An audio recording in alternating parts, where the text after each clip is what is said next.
cool.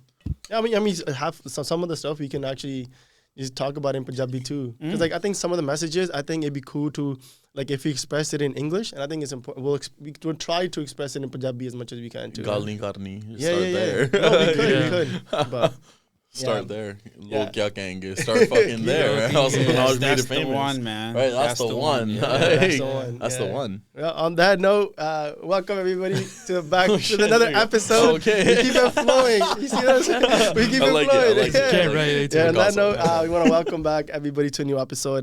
We're still in Van. We got two great guests tonight. Today we got Vijay Mann and we got Arjun Sethi back to another episode to do it.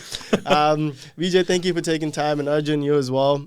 Today is going to be kind of a cool experience for everybody and even for us to understand kind of like infusion of, because Vijay, as we know, like you're a therapist. I know you go into different fields as well, psychedelics and other things like that. I'll let you explain what your profession is and what your kind of background is when it comes to that. So, introduce you to the audience that might not be familiar with your work. Gotcha. My name is Vijay Mann. I'm a therapist. I'm based here in the lower mainland, but I have clients throughout the world, right? A lot of clients come in through Zoom, through virtual counseling. I've been doing this for about a decade. I have my private practice now for about 6 years, and it's been growing thanks to just the clients that have helped me grow that and the support that I give them. And you brought up psychedelics. So, I do a number of different modalities, right? So there's obviously CBT, emotion-focused therapy, EMDR, and I'm getting into psychedelic therapy as well, too, which is really, really helpful when it comes to addressing PTSD and trauma. Yeah. And then, it's kind of cool for you to present this idea, but like, who'd be cool to bring on the podcast? It'd be Arjun, because it's an interesting dynamic. Not that I'm into psychedelics, but like, yo, No. Nothing like that. But no, it was, and when you presented that, I'm like, that's actually a really interesting idea. Yeah. Like bringing someone you worked alongside with, you've seen the growth of like the direct impact of therapy. I'm like, that'd be perfect. I'm like, and Arjun is someone that I would say he's like a brother to me now, right? We met him as strangers to someone that, we all message each other all the time, and just even small things, but like, bro, hope you're doing good and whatnot. So, it was kind of cool. Like 2 a.m. random check-in. Bro, you good? You know what I mean? Going out for a run, being like, who else needs that check-in? Amrit. Let me see what's up. Man, I see how those guys are doing out there. Mental health is not spoken enough about enough in our community, and it's cool that we got to touch base on that. And Vijay's been a big part of my mental health journey as well, and now continues in a different role in my life. But it is it's so important to speak about, especially as people who, and I see it more and more, who are so hyper focused on success and what it takes to be, like your title says, like the modern brown man. Right. Okay, cool. We know what our dads did. We know what the older generation did, what kind of roots they left, and, what kind of lifestyle they aspired to. And now, it's kind of us to be like, all right, now we're in our 30s. What does that look like? We're not just in our 20s trying to find ourselves, but we've found this new version of us. And as we lay roots in one way or another, right, what is it going to take? I think that's where the conversation ends up being. It's so true. And having Arjun here with me, I appreciate that, because one of the things we talk about is destigmatizing mental health.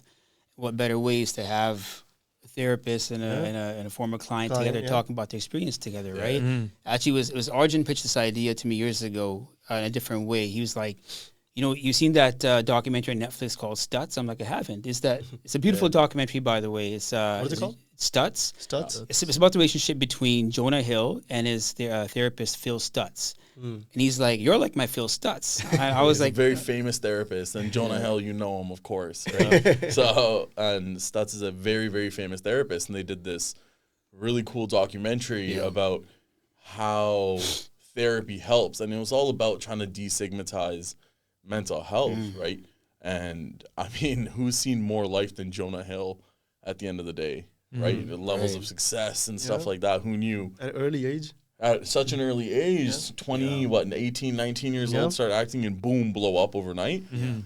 Can't imagine, My routine changes tomorrow, and I'm like, ah, shit, I need a day. I'm there on the go constantly. 100%. Yeah, and one thing I wanted to touch with you, Vijay, is like there's like a misconception of like a lot of people don't understand therapy, like what it is. Because a lot of people, they make up their minds without actually understanding what it is. They have this concept, that's what therapy is. You go in there, you talk, and they help you understand your feelings, and they make you feel better. Mom. Yeah. A lot of parents just think it's that. They're like, they just blame us. You know what I mean? We did the best we could. Yeah, so help explain to the audience what is therapy when it comes to even different formats of it, as you were kind of, what is it that you feel like a lot of the times is there's a misconception beyond therapy? Therapy is a resource, right? It's a relationship between someone who needs support and someone who can provide support. Yeah. And it's on the therapist to see what kind of support that person needs, right? As long as they have the foundation of ethics and compassion and empathy, right? Those things are absolutely central to having that therapeutic relationship, right? I look at therapy for myself anyway as I'm a perspective guy. I offer perspective. I offer angles where someone might not see those angles. And I say, well, look at the situation this way. And let's try these things. And that's where the practical tools come in, right? I don't call myself a healer. I believe that people have the ability and power to heal themselves with the right supports. Yeah. I struggled with that for a while, right? People are like, therapists are healers. If you want to call yourself that, cool, do it. I call myself a perspective guy. I have the credentials, I have the training, but I use my training and credentials and my ethics to create a plan for my clients, and they can change any time depending on their needs, but to offer them tools and perspective that they can apply to their lives and move from, a challenging place to a healthier place. Yeah. And one thing we actually kind of touched upon with this Arjun is understanding a fit with the therapist, because a lot of people get deterred at first, clashing with therapists. The thing is, let's say you meet the first two therapists, your understanding the way the cultural difference and all, it doesn't align. So now you have this misconcept of this therapy doesn't help. How important is that? Understanding the right fit for you, client and therapist. How important is, even Arjun, you can speak on this as well. I'm really lucky that I've had, I look at it all now as an amazing journey, but I'm really lucky that I've actually seen a child's therapist as well, because I had ADHD at a young age and I didn't know how to, stay concentrated. So everyone thought something was wrong with me. And my first thing of therapy actually scarred the shit out of me. I hated it because they instantly went, he's crazy, medicate him. Oh, wow. You know what I mean? So I had that from an early age where I was always battling, trying to tell someone the truth or what was actually going on. And within that, trying to find myself in this very ever-changing landscape, you know what I mean? Not traveling anywhere, but, your life changes day to day at that age. I look back at it now and I'm like, holy Christ, you go through so much learning while you're still going through hormones and changes and family and, we're all brown, we had childhood, right? Yeah. So it's so important to speak about these things, of course, but to find that fit. Yeah. So it took me years to find a proper therapist. I've had therapists who were involved in past relationships of mine and it just didn't work for me. And then, then all of a sudden I can't even remember how I came across Vijay. I believe someone recommended me to him. And, from there, even I was hesitant because the first thing, Vijay says to me is, you good to be called on your shit? And I was like, I don't even know you. You know what I mean? This is also a very different version of me 6 years ago almost now. Yeah. Almost 6 years ago, when I guess now it's when you first started your private practice. That's right. And right there, I was just like, I like this. Because other therapists were like, okay, well, here's your, first thing they said is they're like, here's a pamphlet. You're going to read this. And they're like, there's 4 categories of everything you've been through. And if you can just, this is this, it was just like, yo, I'm trying to box you in already. Yeah, instantly. I'm being told by a lady who looked like my grade 2 teacher, so I'm instantly traumatized by your face, that you're giving me the exact type of homework I'm doing for mental health that I don't want to deal with. Nah, I'm out. Yeah. But I talked to Vijay, and all of a sudden he's like, yo, let's do it in a setting where I felt comfortable. Instantly he was just like, yo, this is my home, but, here's a very professional office with a very thick door that no one can hear us through, right? It's very private. And all of a sudden that creates that little security. Yeah. And then from there, it's up to your therapist to kind of break down your walls, which is where, Vijay is great. And he makes you face shit where you think, And you always, all the preconceived, everything you go through in life, you have a perspective on it. But he's, like you said, the perspective guy. And you can go back to it and be like, man, that person fucked me over there. And they're like, well, have you thought about it from... Really, though? Yeah, did they really, though? Or are you just shit with a certain aspect? Like, a lot of people struggle with things like rejection. I was shit with it. Someone would reject me, and all of a sudden my self-worth was out the door because I built this up, and all of a sudden someone says, oh, I'm just not into you, or something like that. This isn't going to work, or we're different walks of life, and all of a sudden my self-worth is out the door too. And all of a sudden I feel like I'm mentally back to square one. I'm just, and that's, you carry so much hatred in your heart for someone else, not looking at yourself or even the situation objectively. And then that's where I think therapy comes in. Is are you willing to go back to that really shitty part where, that memory happened? Yeah. And are you willing to look at it from someone else's perspective? And sometimes it's a perspective of sympathy for the thing you hate the most. And you have to almost let someone be like, hey, I get you're pissed and you're on fire, but let's take that out for a second and put yourself in someone else's shoes and look at that room from another way. You know what I mean? Yeah. And it starts with creating that safety for the client too, right? Yeah. And after safety, what I feel is that we have to come together on a shared language, not just like English or Panjabi, but you have to be able to relate to your client. I have clients that are corporate to creative, spiritual to street, right? And I have to connect to them on their language, right? Yep. Not code switching per se, but I'm not going to talk to the 50-year-old corporate lawyer the same way I talk to a 20-year-old who's at risk of being entrenched in the streets.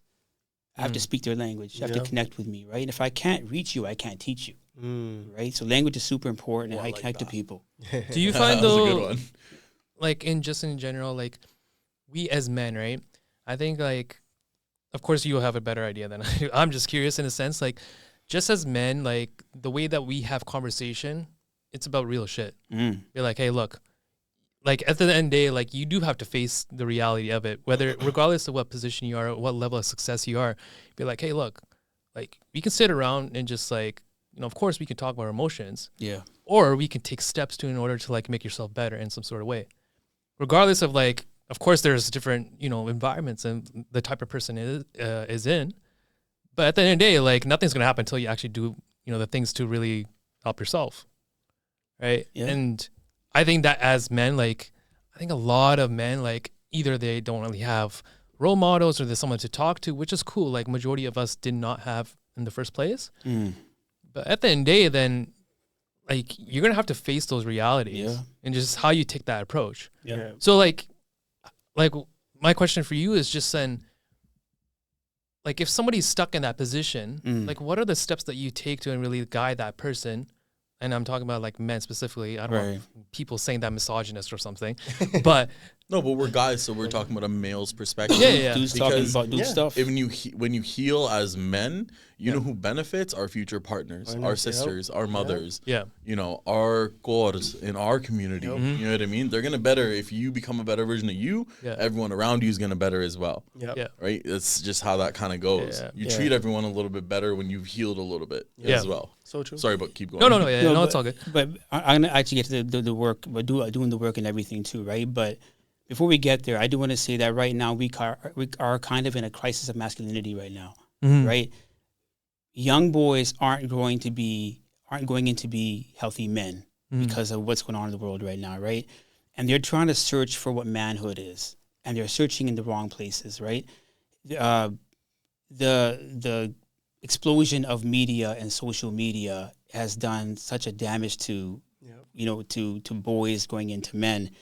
And you see that now in so many different ways. You see that in hyper-conservative thinking, right? You see that in the incel movement, right? Where it's everyone else's fault. Life sucks because it's women, because of immigrants, because of LGBTQ people, right? So we're seeing a lot of that. But really deep down under that is these folks, these young men are trying to find community, trying to find connection, right? And they're being preached to by unhealthy men, right? So I see that as a crisis as well. And what I'm really seeing that in evidence of that is the addictions in our community. We have so much addiction right in our community as well. I'm just not talking about substances. It's not just booze and blow. It's gambling. it's sex addiction, it's porn addiction, it's anything to self-soothe the pain that men are going through, right? We can also look at culture, how maybe because of immigration, healthy values weren't being passed on to young men. True. Because that generation was so busy grinding and trying to survive and then thrive, that these values that men need, integrity, compassion, self-respect, right? These weren't being passed on properly. Yeah. Right. I think, but the values, the skewed values of grinding, hustling, money, that was being passed on. Right. And we wonder why some of these kids are actually going into like illegal stuff, because it's about the money. A lot of times it's not about the money either, though. It's about connection. Yeah. Right. It's about the flex. It's about the flex. Everyone's chasing the flex, but no one wants to realize that, people flexing, they're like 20 years older than you. Relax. Okay. Yeah. You're 18. You don't need to be worried about if you're 18 years old. And if I could talk to myself at 18 years old, and I know because my brother's gonna shake his head and say, "Well, I told you then." It's like I'd be like, "Yo, don't worry about it. Like, just focus on yourself." Right. You know what it is? I think it comes down to losing that sense of community. Because I grew up in India, right? So completely different environment. We live in a band. Maybe there's, I want to say max 200 people there, max. Like small band, right? So everybody knows everybody. I can walk into your house at any time. There's no hate. There's no, like when it comes to drug addiction, like there's nothing going on in the band except for what? Community building. Coming to Gurdwara at 5, 6 p.m. Yeah. Cooking meals for whoever walks in the Gurdwara. Like that's a sense of belonging. For now, I feel like that sense of belonging has been lost, and people are trying to search so far, but only thing they end up right now is what? Social media. Now, social media, either you're on the dark side of it or you are on the far left or right or whatever. There's no median, right? It's like we're pinning against each other where it should be collaborative effort. And identity is being politicized. Yeah. It Either really you're is. that or you're that, right? Why can't you be all of it and none of it at the same time? Yeah. Is sort of the thing, right? That's what it's going to take to become a better version of us. The other thing is we don't have rites of passage. In older cultures, they had rites of passage where that you're going from boyhood to manhood. You don't have any of that. Yeah. But now we have Andrew Tate telling you how to become a man. Right? You know what? How's that working out? Yeah, 100%. You know, I want to ask you a genuine question about him, though. Like, we spoken about him. Like, some of his messages are, like, genuinely, like, what are you saying, right? Some of the messages are like, okay, go get in shape and all that, but okay, valid, right? But thing is, a lot of the stuff, like, like me and Mukh, we talk about him, right? Like, I'm like, okay, there's some stuff that he talks, there's credentials to it. I'm like, okay, that makes sense. But then he'll go on this weird rant about like, yo, women, I'm a property, this, that. It's like, bro, like, what are we doing? What are you promoting to the youth that is looking up to you? You have this platform. You have a responsibility. That makes me like, here's the thing. A broken clock is right twice a day. You know what I mean? Like, we relate to him when he talks about get your ass up and get out of bed and blah, blah, blah, and you fucking montage that with David Goggins. It fires me up too, 100%. But it's like, he's still a broken clock. Like, why is he even being put on a pedestal? It's because of the flex. Because he's got that.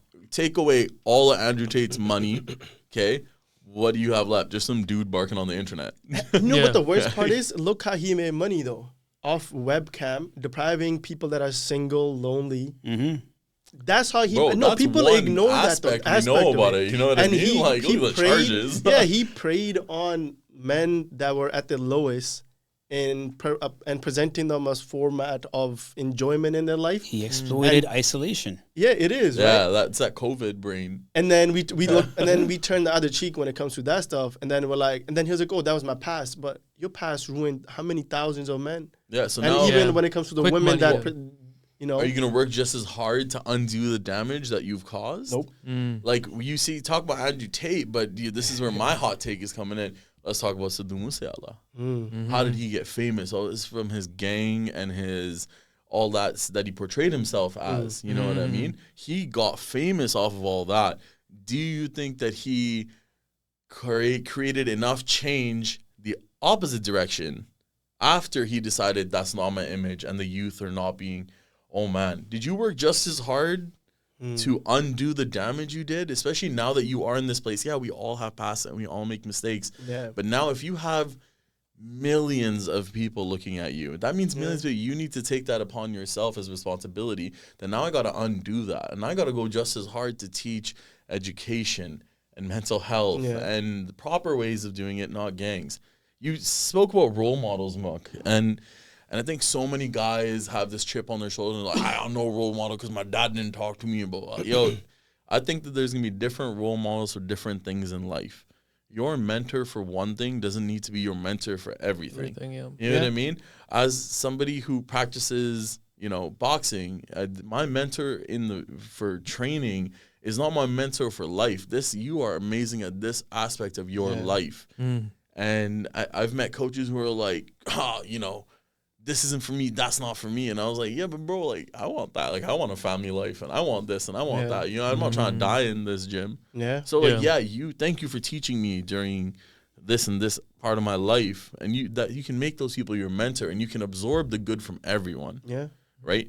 And I think that's where it is. That's where your environment makes you. Yeah. But it's like, you got to get past the chip on our shoulder that, we got no role models, I did it myself. Yeah. Nah, man, sometimes your friends can be your role models. For me, fitness-wise, my biggest role model is Cam, Sing Styles. Yeah. Man, that guy, I've never seen someone more dedicated. You know what I mean? Like, absolutely crazy. He's my role model for that. He's my role model for a lot of things in life. And I think you got to find those people. Like, man, I need help with my mental health. I'm stuck in a rut. Okay, find a therapist that works for you. Yeah. Find a therapist who you would say could be my role model. Look at their experience, look at their life, and be like, hey, you know what? They have this, and it's lined up, and they may not be perfect. I'm not perfect, but that's a role model right there, and I'm going to evolve in that little way forward. Yeah, and building up what you said right now, Arjun, about repair work, right? You talked about damage and then repair. And I think we have to bring in a discussion about women to some point as well, too. Yeah. I think women in our community, because when you impact the masculine, naturally impact the feminine as well too. Yep. What happens with women is they have a loss of identity themselves too, because they are doing so much repair work by being the sisters, the moms, the daughters, the daughter-in-laws, and filling those roles and trying to keep families afloat. Right? I have so many women clients that between all while trying to prove their dad's wrong. Sorry, there's so much of that. Sorry, not going to comment. Women from their 30s to 50s, right? And on paper, it looks like on the outside they got their life, is picturesque, is perfect, right? Yeah.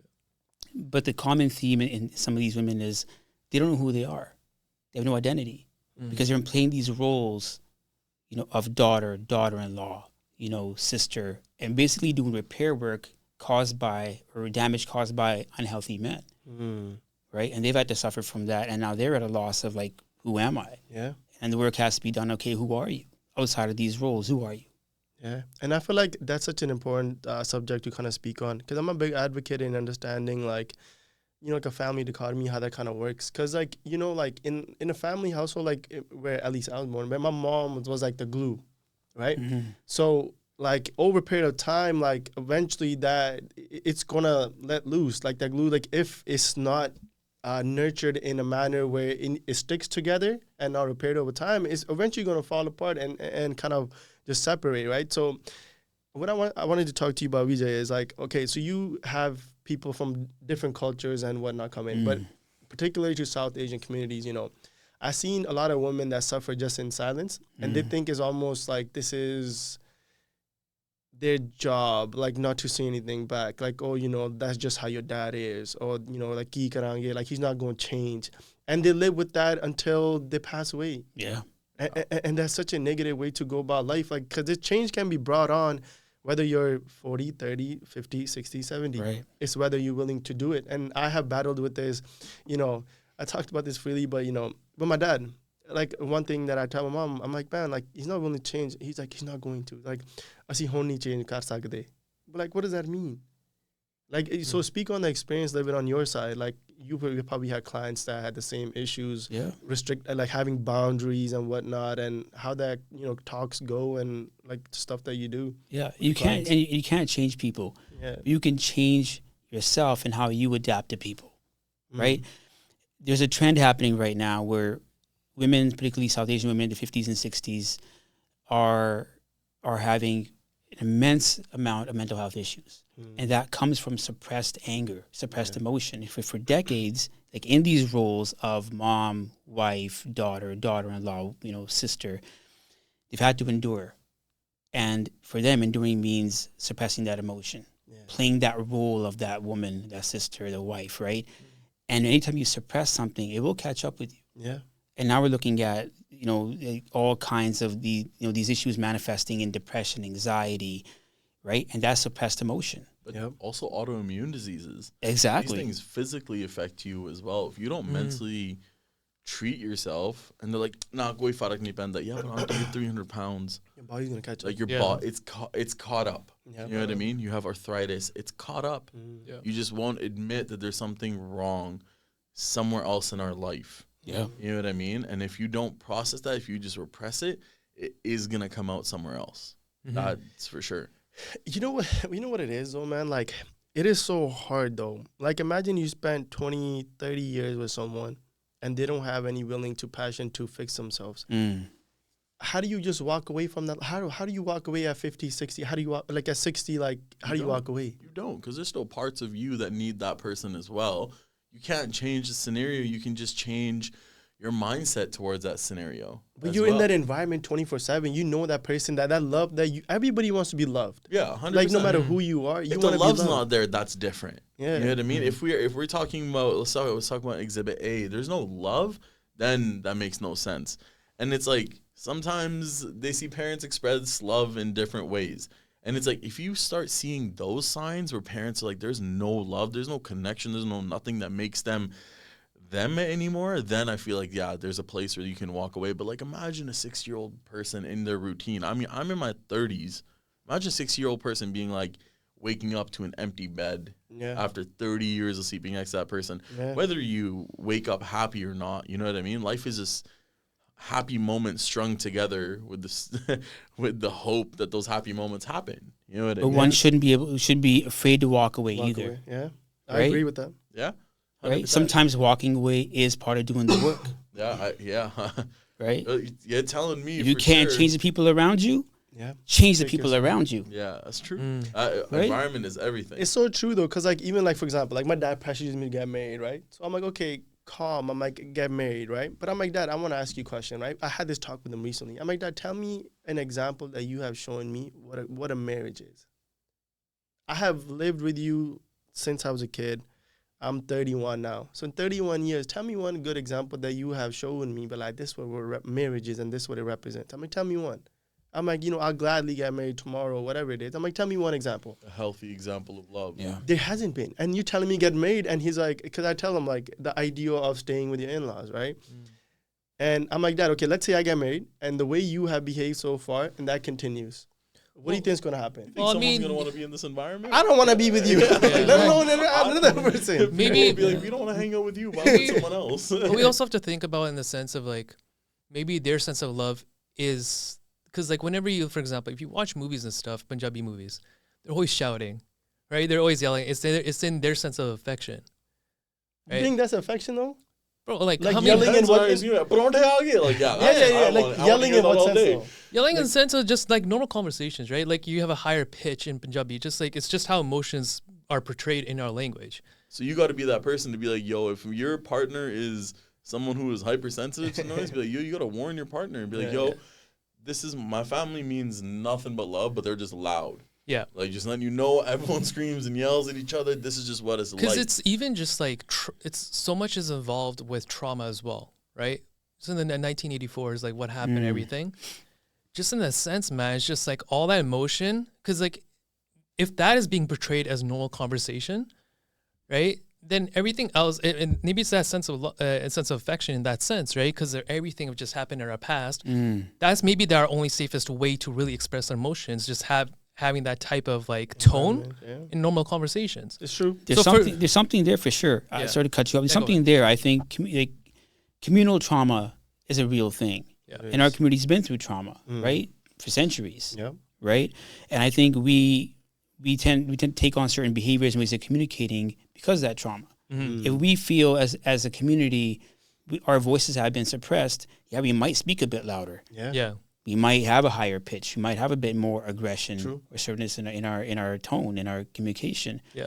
But about relationships, we got to look at three things in relationship to make it healthy for all involved. One is, do both people have a sense of autonomy? Do both have a sense of authenticity? And do both have or feel a sense of agency? Like, can they make decisions for themselves without having to justify or explain themselves? Yeah. And there's a fourth one too, and they all start with A. This is from the work of Gabor Mate, who I actually love.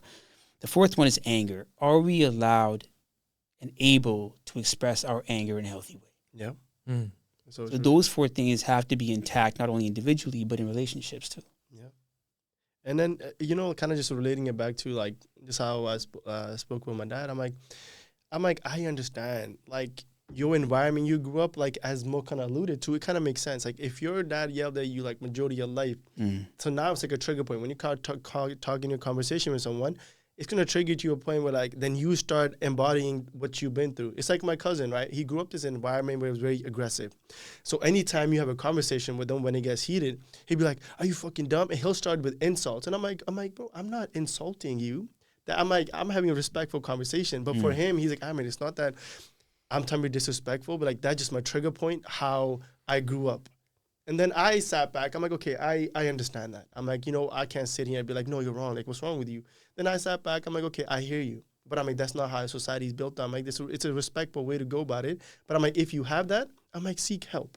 I'm like, there's nothing wrong with it. But thing is, again, like Mukh has spoken on this before too, where like he went to a therapist where he didn't have a good experience at all. Yeah. So now he had like an overall like a bad the concept of therapy for him, he'd be like, no, it's flawed. Right? For him, it's like, no, like this doesn't work. And then obviously he can speak on that more himself. But and the same thing with my cousin, he's like, no, that therapy don't work. He's like, what they're going to tell me? This stuff that I already know.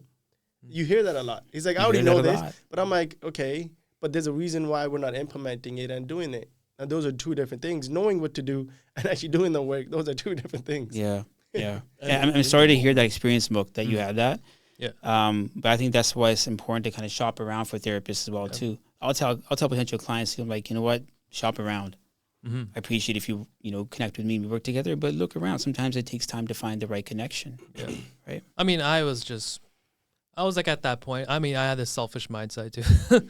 Like I didn't really, again, like shop, like looked around, just try to find the right therapist. Yeah. At the same time, like I didn't really. That was the whole. In that time, it was just like I was such in a position where I was in a point where like I only relied on sports to express those emotions, right? And I just had at that point where it was just curiosity on another level. Like I was creating my business, I was like just locked in a room, and I was like, look, like at the end of the day, man, like I just had a realization. I was like, at the end of the day, it's my responsibility. And as much as like I wanted to speak out, I was also like battling with like just being introvert. And just trying to like, I was at a point I was like, what does it really feel like to like cry? Yeah. It was to that point, right? My only expression, my dad, he was at work. This is back at home. The only time that I expressed emotion when I was just punching through cabinets, just because of the situation at home. Yeah. And then just went out, went on the turf, worked out, just ran, just laid in the grass. And I was like, I'm cool, right? But I was like, to what extent is this gonna, last, right? So then that's where it was just curiosity. I just researched everything. Yeah. Like I was to the point where stoicism, where I was like, I'm not expressing emotions. But then at that point, I'm like, okay, this is not gonna last long either, because then you're just getting so many different perspectives of like Andrew Tate. You're getting this, you should be sharing emotions with, but then it's like to what extent? So there's just so many perspectives coming in. Yeah. That I just having conversations with my own thoughts. I'm going on a rant here, but that's where you need community. Just because that's like those little internal battles is where it all is, right? Yeah. We don't need to think about 1984 and all this like really these so far-fetched things in history to explain what's happening right now. You need to be healed. That when you see your tone getting there, it's not like I need that big ass explanation to kind of define my shitty behavior now. You have to be you have to kind of take stock in that moment. Yeah. When you're talking to your friend, you guys are getting heated and all that stuff. And you guys took that time perspective to then talk about it. You know what I mean? I think that's where healing actually happens. It's not walking around being like, oh, I'm healed and energy and the moon is out. And, you know, that's not it. As much as people think it's like, yo, okay, if shit goes south, how do you deal with it? And you went through it and, you know, physical. I see so many guys who are like, I just push myself physically until I can't feel. And that's exactly what happens. You chase this massive endorphin high through a workout, and then you ride that for a few hours. And I think you can probably speak to the science of all that. And where you don't, it's just, you just avoid it. Right. And we talk about mental health affecting women mentally, but physically in autoimmune diseases. And now you talk about it, guys, oh, okay, look, it's the same demon with a different face as alcoholism or as someone who has to spend 4 hours in the gym. Or else they go crazy. Oh, I didn't get my workout and I'm going to go mental. I'm going to punch a wall. It's like, bro, you're just masking. You're just consistently masking one mask or another. But until you don't, you know, get out of that room, until you don't have that conversation. And it doesn't always have to be a therapist. You know what I mean? Sometimes it can be a buddy. But that's where we keep talking about Andrew Tate and Stoicism. But Stoicism is such a beautiful, if you read about Andrew Tate versus, who's that book? Marcus Aurelius, You read his book and then his take on Stoicism. There ain't nothing Andrew Tate about that. You know what I mean? So it just depends on who you let influence you. Right? Am I going to be influenced by this dipshit on the internet? You know what I mean? Who was probably just bullied as a kid, didn't deal with it, and decided to break every girl's heart on the way there and make money on the way there. Which a lot of people take that path. Right? But I guarantee you in 30 years' time, he's gonna be like, ah, shit. If nothing changes, nothing changes. Well, right? I mean, I'll put a spin to it though, because the thing is, like, during that time, I just had to grow up real quick. Like, sister was 12, I was 16. Like, because of the house situation, like the three of us, myself, my dad, and my sister, we just had to pack up and go with garbage bags, right? They had a divorce, so they divorced. Left. Okay, but it was such a situation to the extent that that was the only option that we had, right? So I was like, look, like, I was angry as hell, right? Because then you just wouldn't be, because then you just put everything on you, right? Well, I mean, sorry to interject, but your anger was probably hurt, right? I strongly believe that anger is a secondary emotion. Before that comes something else, and that's pain. Right.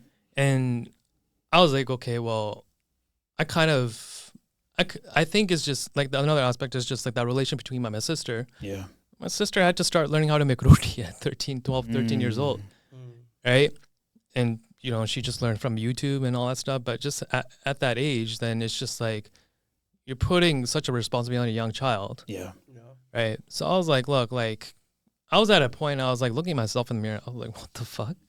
Right. Like, I'm punching through cabinets. I was like, is this what really family is? Right. And I was like, as an older brother, I was like, I need to fucking smarten the hell up. And this is at 16 years old. Right. Facing with lack of confidence, self-respect, and all that stuff. And just like, above all, a big thing too we don't talk about is lust as well as men. So just trying to control all that stuff, I was like, that's why I was like, yo, I'm gonna lock myself in a room. I'm only gonna go out in a sense of working out. And I was like, I'm putting 100% into myself. Right. I don't give a damn about friendship right now. That's not my main focus. And it's very narrow-minded in that sense to think about it. But I was like, look, like, I don't mind being myself. I've been by myself all the time, which is the reason why I don't have much friends from the beginning, right? And a lot of like people like misjudge that as like I'm very closed off, right? I'm very quiet in that sense. But like, again, like, you know, fast forwarding a bit, it's to the point where it's just like to now where I can have that emotional regulation. I have an understanding of all this stuff. I have self-respect. I know my boundaries and stuff. And it's to the point where I can have a good understanding of emotional regulation. When I'm interacting with people, like, I can easily judge and see like just human interaction, like, you know, body movement and stuff like that. Just learning all that stuff by myself. Right. And, you know, now it's to the point where it's just like, I'm peaceful, right? Whatever person comes to my life, cool. If I see that you're not the right person in my life, I'm like, yo, I wish you all the best. That's it. Yeah, and that's a wonderful way of being too. Is like one of the things I really love about, you know, of psychotherapy and psychology is it parallels spirituality. Both really, involve you going inwards. Yeah. Right. And we're talking about is, if people have to go, they got to go. And I love that idea of non-attachment. Yeah. Right. That you don't get attached to certain things because they can bring us pain as well, too. And knowing when to let go. Yeah. Amrit, you talked about, your cousin and him being triggered and going off and having these explosive kind of reactions. Right. I truly believe that triggers can be your portals. If you sit with your triggers, if you sit with that discomfort and pain, you will see. And if you have the right help, you can find out where that came from and then do some work around that. But that's the thing, is actually sitting with that discomfort, right? Anytime we go through pain and suffering, that is sometimes our initiation to becoming something greater. Yeah. But we just don't sit with that discomfort and pain, right? Bertrand Russell said something decades ago. He said, most people would rather die than think. And when he meant by think, he meant like deep self-reflection. He said most people will rather die than think, and many do. They'd rather hold on to inherited beliefs or fear, doing that internal work. Yeah. Right. And hold on to things rather than think critically. And and I think one of the reasons why men are having this crisis of identity is we're not critically thinking. We're getting people to think for us. Yep.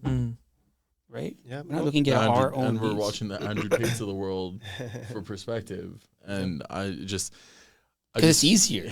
It's easier to follow, like you said, some dipshit on the other side of the screen rather than doing that self-reflective work, gaining that awareness, and then after the awareness comes the real work. Because the work sucks. The work absolutely actually sucks.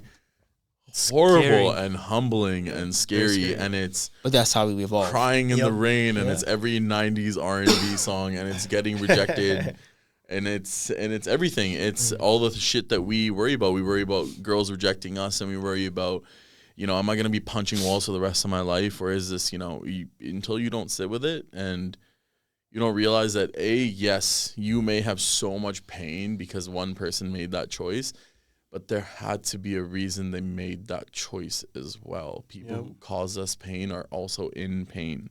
Yeah. And it's up to us to forgive them for who they're not. Take the good, leave the bad, and move forward. You know what I mean? And that's such a big thing, and that's been a big thing for me. It's like people are like, they hear about my ex-wife and stuff like that, and they're like, oh man, you still wear your heart on your sleeve. And I still used to take that comment. I still take that comment a little bit like a thorn. Like sometimes when it's said with the right tone, I'm like, no, I'm nonchalant. Hey, what do you mean? But I know I'm not. But I'm okay with wearing my heart on my sleeve now because I've done the work of not only making boundaries, but I've stacked the hard work over years to now enforce my boundaries and to create this beautiful life behind my boundaries. And now at 32, I'm just like, if someone wants to be even a friend, even platonic friendship is very, very difficult, I feel, when you get older, especially as men. It's like, I'm not messaging you every day being like, hey, man, what are you doing? You'll hit up a girlfriend, no problem. Yeah. What are you doing on board? You won't hit up your boys. Be like, yo, people are busy doing their shit. Yeah. Locked in a room. They're like, I'm the man of the house now. Yeah. And you neglect that. And then I think, lo and behold, that's where you got to make space to do the work. Like for me, it's been okay, fine. Find a portal that works for you. Some people think about it as money. Okay, cool, man. I can spend 2 G's a month, but rarely people even do this. Spend 2 G's a month on restaurants and going out. Okay, cool. Well, for the next 6 months, I'm going to take that exact money and I'm going to put it towards actually hiring a therapist and working on my shit. And that means driving out to see my therapist and creating time in my schedule and my calendar for pointed, healed work where I'm going to go in and I'm going to be like, yo, this is what I'm talking about. And he picks up where you left off and you kind of talk about those shit moments. And if you go to therapy long enough, you have enough time and exposure to even one person. Even if a bad therapist doesn't teach you everything, they can teach you a different perspective, a different angle. You know what I mean? I put everything back to boxing. You know what I mean? It doesn't matter. There's always a way to win. If someone's tougher than you, then you box them. If someone boxes better than you fight them. You know what I mean? So there's always different ways to win, and winning looks different to everyone. So some people it's financial. You all want to build a life, and I want to build stability in my life, and I think that looks like stoicism to me. But that doesn't mean that stoic people can't have friends. Doesn't mean it just means that you have to be careful. Yeah.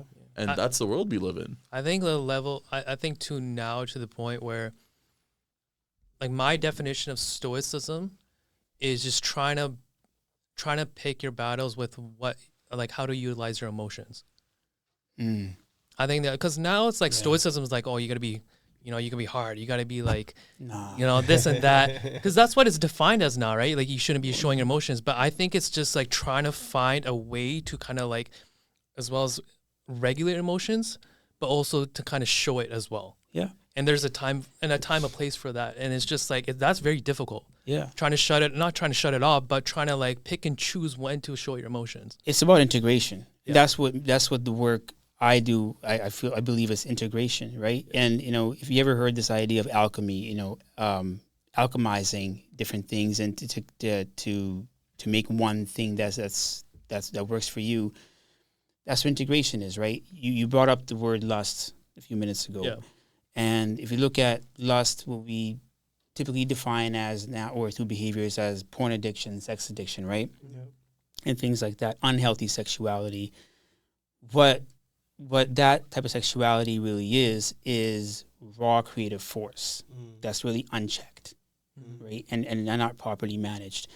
When you start doing the work around where that comes from, finding the root of that, and then actually doing that your hard work, okay, and I got to look at that from a different perspective and change some of my habits, change some of my dopageneric pathways as well too, doing that work, lust can become creative genius. It can become sacred union, right? Because what is sex? It's creation. Yep. It's creating union. It's creating new life, right? So it's integrative work. Take what's generally unhealthy, figure out where that came from, then do the work to make it a bit healthier, right? So lust can be going from something healthy to a creative force, right? Some of the best songs ever written, some of the best art ever painted has been because someone lusts after another person and then they love them or they express that through art. Yeah. You know what I mean? I feel like how do we get back to something so real life, like a dude who runs through girls because he got his heart broken once. You know what I mean? We all know someone like that. We've maybe been someone like that. You know what I mean? Where it's like, it's lust unchecked and it's like, it's just pain. And now he's processing it by however they process it. And if that is what people will say sex addiction, or now, whatever, porn addiction and stuff like that as well. It's, there is an outlet to your pain that's not healthy. Or there's an outlet to your pain that's a bit embarrassing to talk about, right? Or you talk to a therapist. That's about part how do I about fix that? That's a part about stigma too, right? We good and bad are human labels, right? There are very few things that are actually bad in this world, right? Yeah. Most things are on a spectrum, and I think if we look at so what's that? I was like the tism, but yeah, sorry. Tism, right?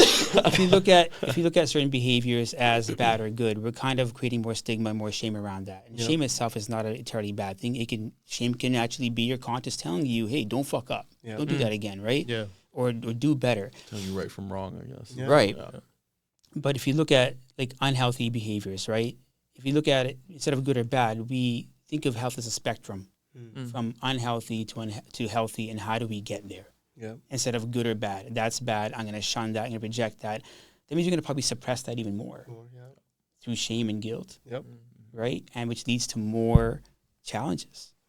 Right? So I think we destigmatize by not only normalizing therapy like we're doing here, but also by going from these labels of good and bad to unhealthy and healthy on a spectrum. So then how, because I'm curious to know, it's just, lust at a very early age. I mean, of course, we got social media. That's just kind of just elevates everything in a sense. But like if you were to tell, I mean, of course, a child, but like, let's say a teenager going into adulthood, like how would he teach that person to control lust? You don't control it. You manage it, right? You understand it's a real thing and it's a natural human feeling and emotion and experience, right? I think our culture, love our culture, but sometimes I really feel we have so much sexual repression in our culture. We can't even be sexual beings. We can't talk about sex, especially women. Yeah. And that creates more suppression, right? And I think we need to talk about these things even more. Yeah, it's like the movies. You know when like a kissing scene comes on, everybody's Forward. Yo. My brother still does it. Man's 38. Like, nah, this is weird. He's like, this is. I mean, I'm uncomfortable too. I'm like, it was like, wow. Look at But this. why are we though? I'm just like, wow, look at this ceiling. Look at this wall over here. Yeah. But why? Because even like when one time I was watching Power, my mom was sitting there, and I'm like, it's a natural response. 100%. I think a lot of that came from colonization, right? Like, think about it. We come before, Sikhi came, right? In the Indian subcontinent, we had things like the Kama Sutra. There are things we had like, Vedic texts that talk about sex and procreation and finding pleasure in sex as well too. When we were colonized by the Christians, they had this whole Puritan view of things like sex is bad and, it's a unnatural urge and all those things. We adopted that. Repression. We adopted that. We became sexually repressed, I think, right? Again, if I have 2 boys, 8 and 12. And my older one is at that stage. He's going to ask a lot of questions. He's going to find stuff on his own that's going to slip by me. Yeah. Right? He's like, showed me some anime that I was like, there's some questionable material in this anime. Oh, yeah. And I was like, kids watch this? What the hell is going on? Yeah. Like, you know what I mean? Like, that is odd. But at the end of the day, it's like, well, why is it even bad? Yeah, right? Like, okay, why am I viewing this as bad? It's just an expression of art. It doesn't even exist. You know what I mean? Why am I viewing it as bad? That's where the change has to come. I have it in myself at times. That's how we create shame. We say that's bad. There's some boobs in that anime. That's bad. It's like, no. Yeah, that's life. That's human physiology, right? Yeah. We look at it in context. We have those talks, right? Uncomfortable as they may be, but those talks have to happen. Yeah. And it's like, take it out of your nazar. Only as tarah the nazar na dekho. That's what it is. And I wish, if you want to talk about going across barriers of language, that's what it is. It's not about what she's wearing. It's about how you're looking at her.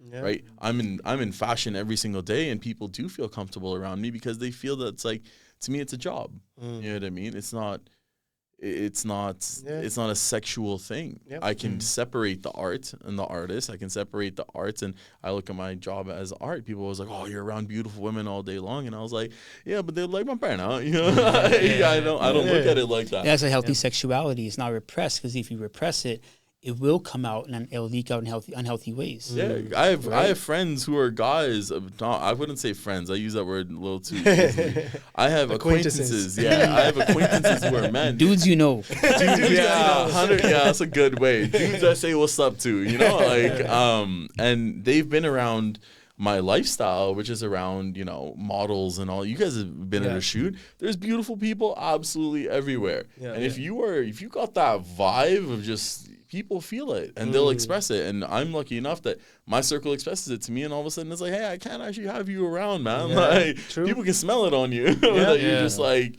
oh, there's just, you get that energy from that person. It's like, if you don't deal with that yourself, it's not really about locking yourself away, but it's like, people use alcohol. Oh, I don't want to get wild. I'm going to get drunk. I get wild. And it's like, bro, that means that you're a beast with a cage on it. Alcohol takes that cage off. Actually, why don't you deal with that beast? Yeah, I mean, like, just pertaining to alcohol, like, because it's so prevalent in our community. Like, I think someone knows in a family that deals with, alcohol is their kind of getaway to express everything. Yeah. Like, even like, everybody has that. Like, my dad, only time he could be fully himself is when he's drunk. Everything he held within, everything, that's the format that he used to let everything out. Drunk words, sober thoughts. And then when they're sober, they're mutes. They can't have the type of conversation. How do we break that barrier though, Vijay? Like, I spoken to my cousins about it. Like, they're younger kids, right? I'm like, you guys feel this with your parents. Like, it has kind of ruined your life as well growing up, because you guys don't want to deal with that. Like, as kids, you just like this innocent thing that just want to just experiencing life. Yeah. So now you mix it with, you're genuinely scared what your dad's going to do next because he's drunk. You don't know what he's going to do. And like, why do you think it's so prevalent in our community where like getting drunk and expressing themselves is at that time, a moment of time? Because they don't have safe spaces to express themselves. Like, what do you mean? Like, within a household? Within a household, or using the resources of counseling, yeah. Space doesn't even matter if they don't know how to express themselves healthily. I think that would come. The space is created. It would take, obviously, patience and empathy, but it would happen. would you be able to tie this into a point I was thinking about is like escapism? Some people always talk about alcoholism, alcohol. But alcohol is actually at its all-time low. Less people I know are actually drinking. So I think our generation is going to be able to nib that in the bud. But okay, let's talk about escapism. I know someone who can't spend more than 2 weeks in their own home. They have to be on a vacation or a trip or something. I have to be somewhere else and I've booked a trip to this and that. And it's like, I get people want to see the world and we can spend our whole life trying to see the whole world. First of all, shout out Vancouver is gorgeous. The fact that like we take is all for granted living here. And I understand wanting to explore, but it's like it's different things. For some people, it's not alcoholism, but it is escapism. Yeah, you know, can't like, stay still. A lot of people have started traveling. Maybe that is a coping mechanism of getting away from things. Yeah. It's like because now boys it's like more than girls ever. Trips. Girls 100%. trips, guys trips. Yep. You see a lot of stuff like like one time I went on a batch. I'm not gonna say nothing, but like it's like yo, what is going on? Bro, whoa. Like what is need going way more on? editing over here for that moment. I'm sitting here. I'm like, there's no way this is happening. But like you see these trips, like as you said, why are those trips used to do that shit? By the way, can I don't get that. I was like, because I don't know. My friends, like, if you're doing something out of hand, I'd be like, you have a wife, my guy. Like, what are you doing? And that's everyone in my circle would check me like that. And those are the people I have in my life. Well, that's the authenticity part, right? Yeah. People wear masks, right? Exactly. It's like I can live this way here in Vancouver, but all my urges, healthy or unhealthy, I can let out in a different environment because that in that environment, there's no shame or guilt or accountability. Do you think that word is lost, bro? That word is absolutely accountability these days. Like, what and where? Yeah. People would rather just say, "I'm sorry," and then just piece it rather than be like, "Yo, I messed up. How do we fix it?" And what I'm gonna segue into another hot take actually right now about mental health itself, right? Shit, here we go. Mental health is a great resource, right? Psychotherapy is a great resource. Somewhere along the line, the last, I would say, decade, mental health language and concepts have got, I wouldn't say hijacked, but co-opted by mainstream media. And now everything's a trigger. Everything's trauma. Everyone's a narcissist. Everyone's toxic. So you need moon energy to cleanse your stones, which... Well, don't do that, man. They'll align your chakra. Well, here's the thing: is that people, what I mean by that is like you have one side saying that it's all triggers and all this sort of stuff, and guys saying it's all this sort of stuff, and then someone saying that healing is all just about sitting in the ocean for days on end. But it's like, which is really healing. But let me finish my point though. Real. Toxicity, trauma, narcissism, all those things are absolutely real, right? But mental health, rather than become a resource, started to become more of a shield, right? I'm going through this trigger. My mental health is off. I'm feeling this way. My mental health is off. That's when you dig deeper into that mental health, into doing the things you need to do and doing the work, right? Mental health is not about comfort. It's about capacity. Yeah. Build capacity to deal with the tough shit in life, right? And again, I'm going to say clearly, trauma and narcissism and triggers really do exist. We have to be careful in how we use these terms, how we apply them into our lives. And that's right? That's what I meant. And not everyone's a fucking narcissist. Yeah, exactly. Maybe someone doesn't like you and they had a shitty day. Yeah, and you caught a glimpse of this person having a moment. Right. You know what I mean? Okay, now add on, did you see them in a professional environment or a personal environment? Did you see them in a horrible walk of life when they were going through something, or would you see them when they were having the best day of their life? Critically think. Yeah. It is. And dig deeper. I want people to think about healing, and for the guys who brush healing off because they're like, oh, these people just talk about their energies and their chakras and all that sort of stuff. That moment, the reason I bring attention to that is like people are like, bro, none of that shit exists. It does. It does. You know the fact that you smashed a 2-6 of vodka and then punched a hole in a wall, bro? That is a problem, and it needs to be dealt with mental health. And for girls, if a sound bath helps you regulate, then that's a real thing. But there is actual real science behind it. Yeah. There's science behind seeing red and learning the tools. Like for me, ice showers are the best thing. They actually stimulate your vagus nerve, helps you calm down and regulate anxiety. It's not about walking around being like, I'm healed. Healing doesn't happen like that. Yeah. Healing happens in that fucking moment where you're about to do it and you see red and you're just there, and then you go, nope. You take 3 deep breaths. And I think one of the best things Vijay ever taught me was, 3 deep breaths. Before anything, just go outside and take 3 super deep breaths. I'm going to let him explain the science behind it. Yeah.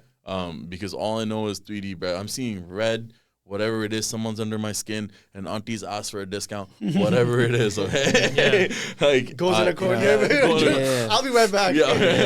I'll go for a walk. I'll go outside. I'll get some fresh air. Yeah, there are situations. We run a business. There's always going to be situations that come up. You know what I mean? Personal life, shit comes up. Do you think that, okay, so this is... But explain the science. Sorry, what is that? Explain the science behind that, to make a short story shorter, so you ever think about when you're in a state of anxiety or high stress, chances are, if you notice your breathing, you'll notice your breathing is very shallow and very rapid. And it mimics how you're thinking at that moment, right? You're not having longer, deeper, reflective thoughts. You're thinking quickly, and your emotions are actually your thoughts are faster than your emotions actually, right? If you do some breath work, if you regulate your breathing, if you get into slower, deeper breathing, your thoughts will become slower, a bit more deeper and more clear, right? The lungs, the whole respiratory system and how we think is so deeply connected, right? I don't like to think of the mind body as 2 separate unions or separate things. It's one thing, really, and they work together very closely. But the 3 deep breaths and just breath work in general, amazing. Changed my life, too. That along with daily meditation.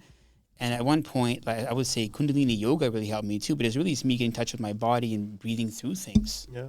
Right? Physically pushing your body, whether it's through yoga, boxing, ball, all the sports you guys have played, soccer, right? Yeah. So, that's for guys. That's a great place to start. Yeah, it's a great outlet for sure. And there, I think you can roll it right back into find a mentor, find a coach, find a team that actually you want to be around. Find community. 100%. And if you can't find community, man, build one. That's what we're doing here right now, right? Is at the end of the day, this could just be 4 dudes having dinner, but we're trying to create conversation that maybe sparks something in someone a bit younger who's hasn't found their way quite yet. Yeah. Right? I do find, though, this is one thing that I did a lot of research on, and it was like, this is the things that you were talking about, going to gym, boxing, and all this stuff.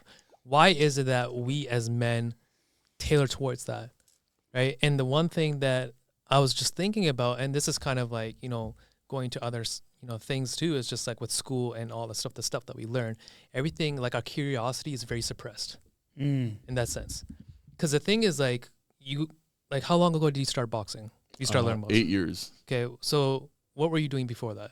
I've played sports my whole life. So I was playing rugby to badminton to tennis to everything. But that's the thing, though, right? And this is going to children as well, but why we want children to go into different variety of sports is just, it opens a whole different aspect of life, of learning different skill sets and how that goes into professional work and just social life as well. Yep. So us as men, team sports versus solo sports too, right? Yep. And so then that's where his thinking is okay, us as men, if you haven't really learned, and this is what helped me, I was just talking about sports itself, going track and volleyball, basketball, and all that stuff.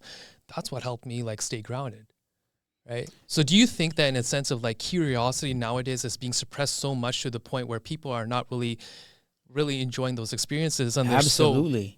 Absolutely. I think because of the explosion in technology, right? And I'm not going to shit on AI. AI has its own gifts as well too, right? And everything else. But we are not so reliant on these things to think and process for us. Yeah, but it has made me more curious, though. If we're talking about curiosity, AI has made me way more curious as a person. About AI? No, just about life in general. Sometimes then using it the right way. You're not becoming complacent and reliant on it. Yeah, I don't think and you that's become threat. complacent. Yeah, and that's a challenge, I think that type of correct me if I'm wrong. Well, that type of curiosity is instant gratification in that sense. No, because it's a shortcut. I think you're talking about curiosity and you're saying it's being suppressed, but I don't think curiosity is being suppressed at all. We can search up anything we want to look at right now, right here. That's just how it goes. No, so I think the question is, what does that curiosity serve? Is it to find something to gratify you? Yeah. Is it to find something as you're generally curious about and want to dig pretty deep into that thing. Yeah. Right? I think that's trying to the- research something to be like, oh, okay, these are the symptoms. I'm going through this. All right, whatever. Because I think that sometimes like people who research it and I know people who will live their life behind a screen. Like them seeing a beach in real life and seeing a beach in photo, to them it's the same thing. Yeah. You know what I mean? But it's not the same thing. Not at all. So doing the work and then reading about the work or researching it, I think curiosity is not the thing. It's about your action plan. It's about actually being like, okay, this is maybe what I'm going through, and then finding something to get to work. And curiosity leads to expansion, right? Yes. And I think human beings are innately expansive beings. We want to expand. We want to have these vast experiences, right? Because the universe is vast and wide, and so are we. We get to like, and through curiosity, we can allow ourselves to be expansive and have a wide array of different experiences. So curiosity does serve that. Curiosity is part of human nature, and we should really cherish that. Yeah. But it's like, that's what I was saying. Is just like, because if you really think about it, just over the years, of course, like, you know, we have technology advancing all the time, but back in the day, like, just remember, like, the amount of like basic stuff was non-existent. Like just starting fire and all that stuff, and then starting to know how to find food and stuff, and then eventually over the, you know, evolution and stuff like that. It's just because like the thing is, like, even just playing sports, like imagine just like, for example, you're playing soccer, you're trying to kick a ball, you miss a kick or something, you fall on your ass or something, then you get back up, right? You get pissed off, and then there's emotions come in, and then you start like, okay, I need to remember next time I need to kick it properly, or I know how to shoot a ball properly or something, right? And then how it translates to every sport, eventually leading to like mental stability and just curiosity. Just like with kids nowadays, like, it's just how the education system is. It's all portrayed with just reading, right? Whereas if you see like some like experiments like monkeys and stuff, like how they figure out puzzles and stuff like that, it's all hands on. So I think it's just like, it's just how it is with life. It's just curiosity has been very suppressed. I think it's evolution too. Good prime example, I was talking to my friend the other day. I'm like, if you go to a basketball court these days, outdoors, it's empty. Yeah. We were, back in the days, we'd be like, man, I hope no one's there. Now, but like, there's no one there. Why is there a certain thing that's such odd to me? Because that was like, again, it's a sense of community. That's how it was built. Some of the friends I play basketball with, but like, oh, I know this person because we were in the same crescent, and we used to come together at like 5 p.m. and play until like 10 p.m. Yeah.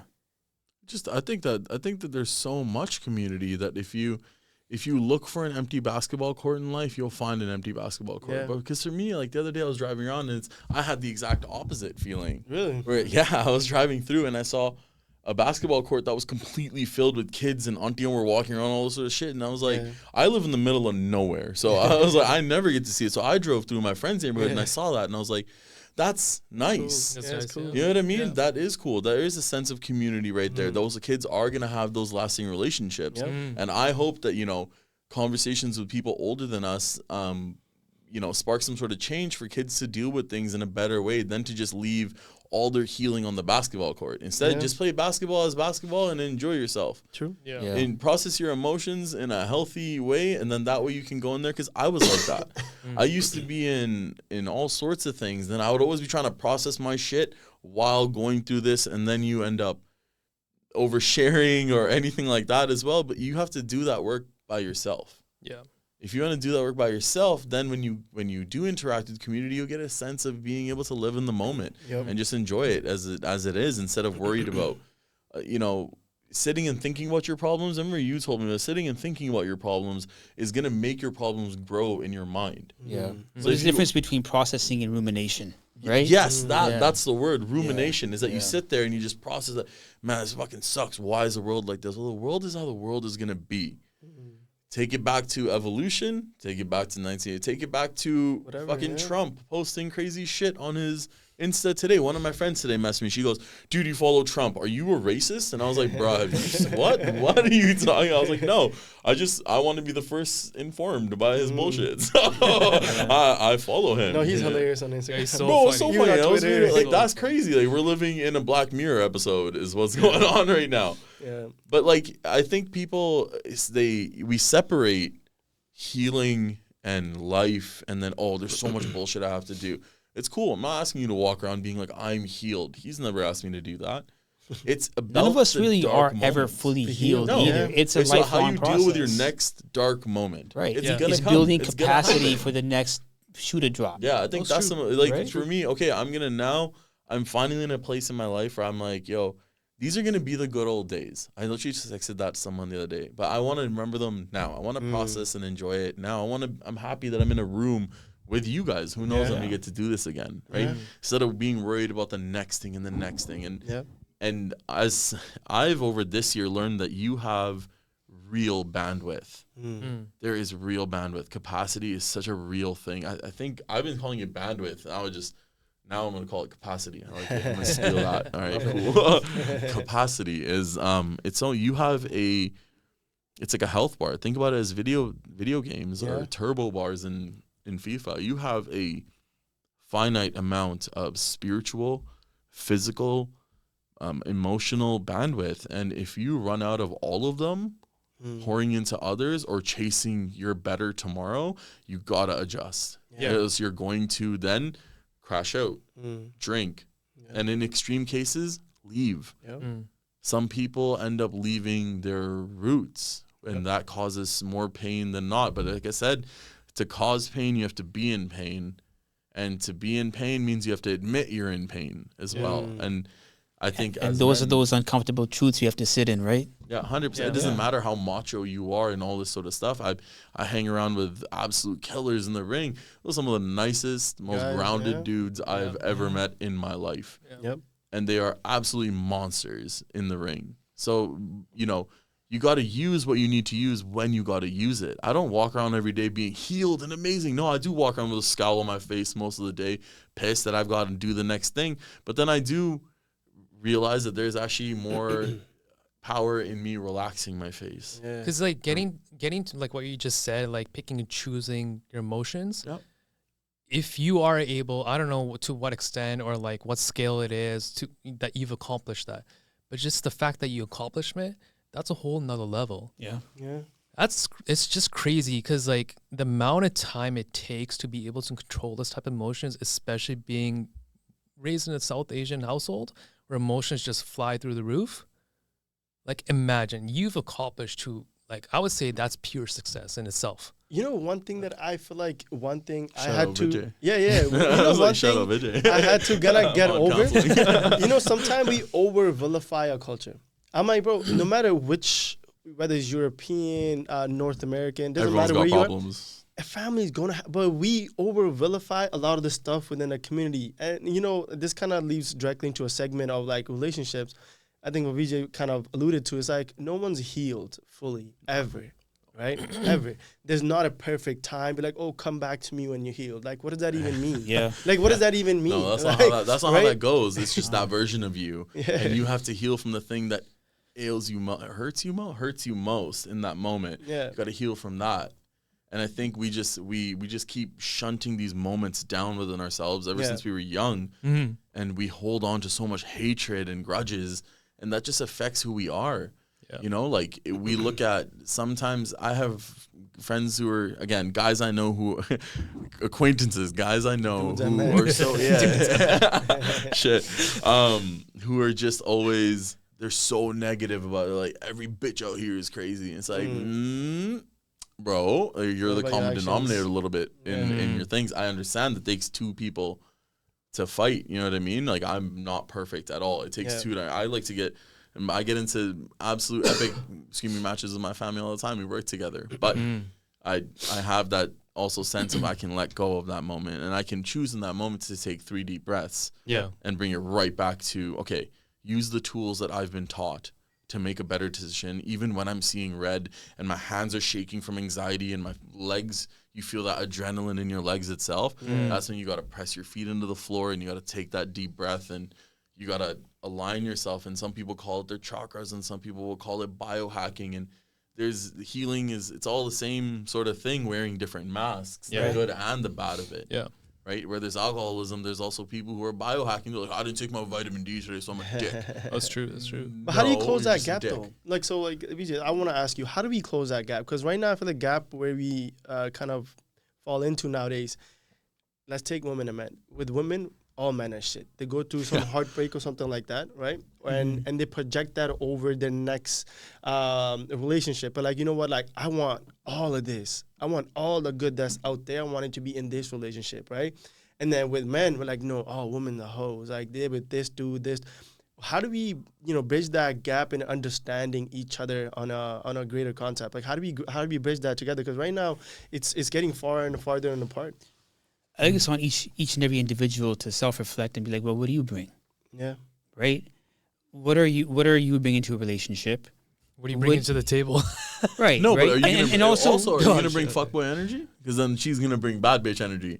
And when you bring fuckboy energy and bad bitch energy, I feel like that's the disconnect right there. Talking in Gen Z terms. Right. It's about that. It's like, well, what do you bring to a relationship and what do you expect out of that? And is there alignment in that? Yeah. If you're expecting a lot, but then through self-reflection, realizing you're not, going to pour yourself to that degree into a relationship, there's misalignment. That's where static and problems happen. Yeah. Right? But it goes back to that lack of self-reflection and deep critical thinking. People aren't doing that. That's why they have these expectations of, oh, I want this and I want that.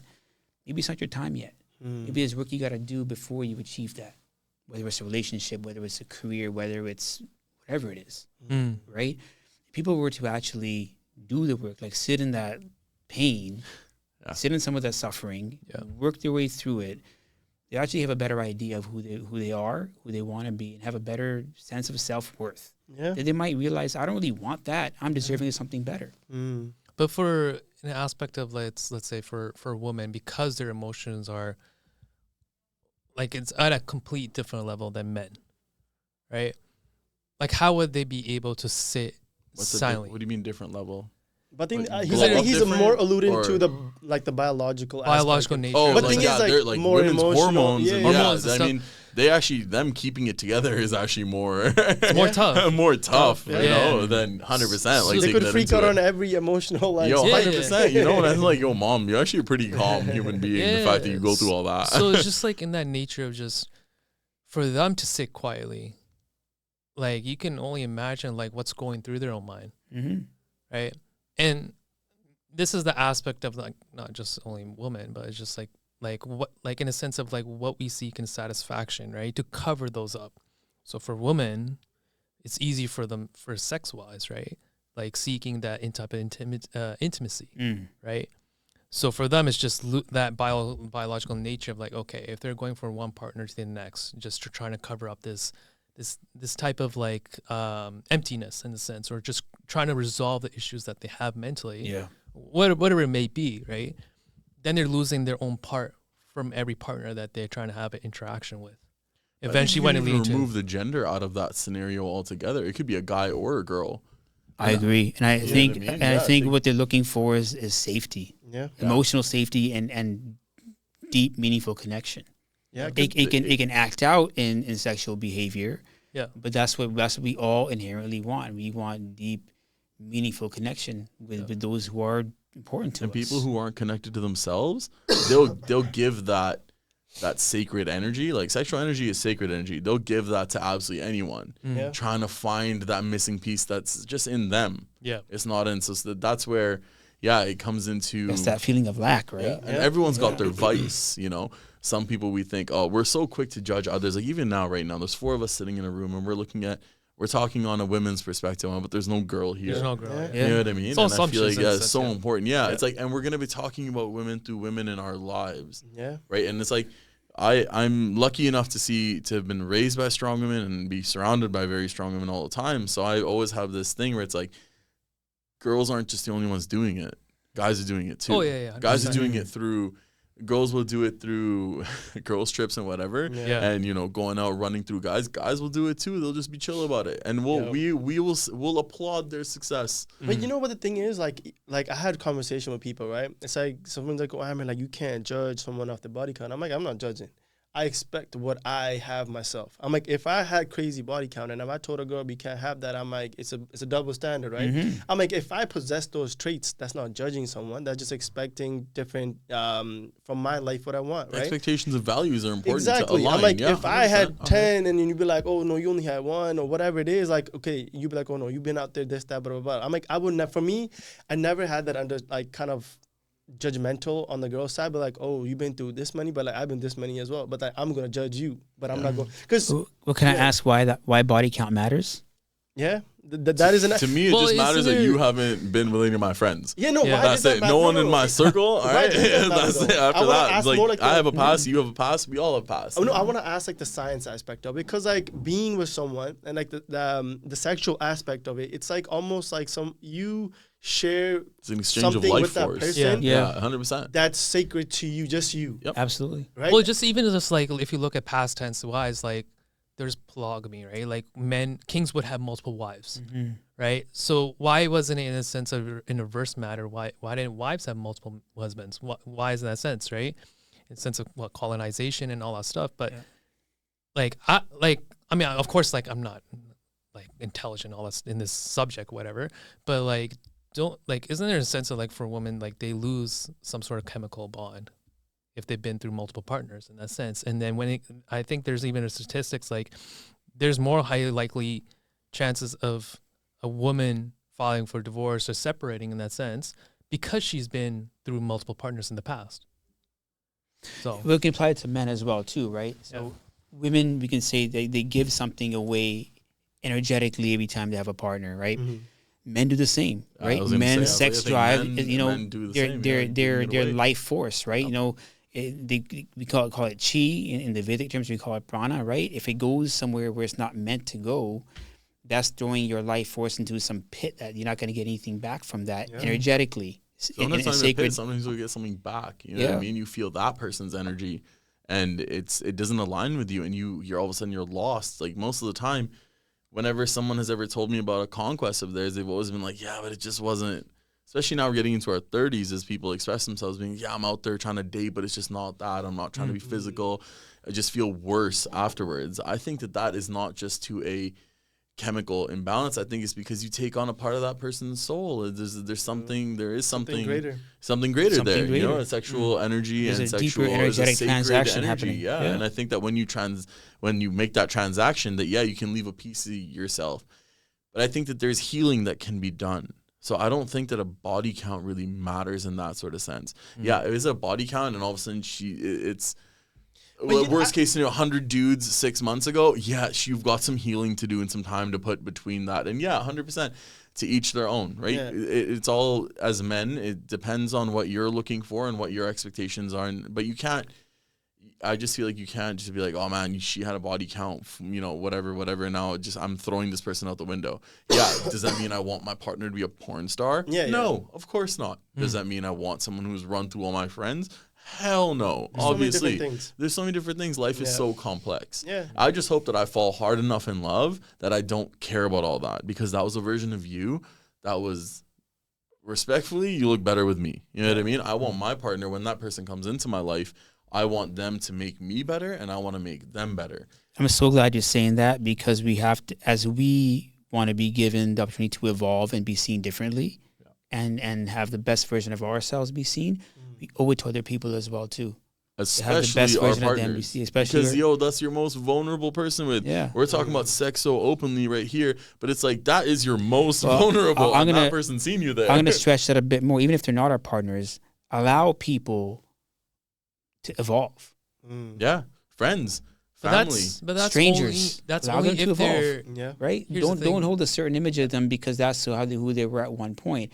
We all evolve at different paces depending on how we're doing the healing and how we're doing the work.